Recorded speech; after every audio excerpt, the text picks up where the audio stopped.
ഇന്ന് എൻ്റെ നാട്ടിലെ കുറച്ച് ഓണവിശേഷങ്ങളാണ് കേട്ടോ. രാവിലെ 7 മണിയായി ഞാൻ വന്നപ്പോൾ. പിന്നെ വന്നു കഴിഞ്ഞ് കുറച്ചു നേരം കിടന്നൊക്കെ ഉറങ്ങി. ചെറുതായിട്ട് മഴ ചാറുന്നുണ്ടായിരുന്നു. അതുകൊണ്ട് നമ്മുടെ പറമ്പിലും ചെടികളും പൂക്കളും എല്ലാം നോക്കി പയ്യെ പല്ലൊക്കെ തേച്ച്, പല്ല് തേച്ചുകൊണ്ട് ഇങ്ങനെ ചെടികളും പൂക്കളും പറമ്പിലൊക്കെ കൂടെ ഇങ്ങനെ നടക്കാനൊക്കെ എനിക്ക് ഭയങ്കര ഇഷ്ടമാണ്.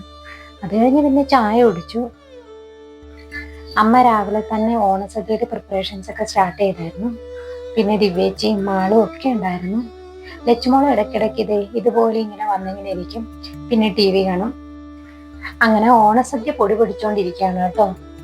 കൊച്ചു കൊച്ചു വർത്താനങ്ങളും വിശേഷങ്ങളൊക്കെ ആയി. ഓണസദ്യയൊക്കെ റെഡിയായി, കുളിച്ച് ഫ്രഷായി. ഇനി നമുക്ക് ഓണസദ്യ കഴിക്കണം. അപ്പൊ നിങ്ങളുടെയൊക്കെ ഓണം എങ്ങനെയുണ്ടായിരുന്നു? എല്ലാവരും നന്നായിട്ട് ആഘോഷിച്ചോ? ഇന്നത്തെ കാലത്ത് ഓണത്തിനൊന്നും പഴയ ആ ഗുമ്മൊന്നുമില്ല. പണ്ടൊക്കെ ആണെങ്കിൽ ഞങ്ങൾ പൂക്കൾ പറിക്കാൻ വേണ്ടി പോകും. ഒരുപാട് കവറെല്ലാം എടുത്ത് അടുത്ത വീടുകളിലും പറമ്പിലും എല്ലാം പോയി പൂ പറിക്കും. ഓണക്കോടി, ഇതൊക്കെ ഒരു വലിയൊരു സന്തോഷമായിരുന്നു. ഇന്ന് അത്രയ്ക്കൊന്നുമില്ല, എന്നാലും എല്ലാവരും ഒരുമിച്ച് കൂടുന്നതിൻ്റെ ഒരു സന്തോഷം. അപ്പൊ എല്ലാവർക്കും ഹാപ്പി ഓണം.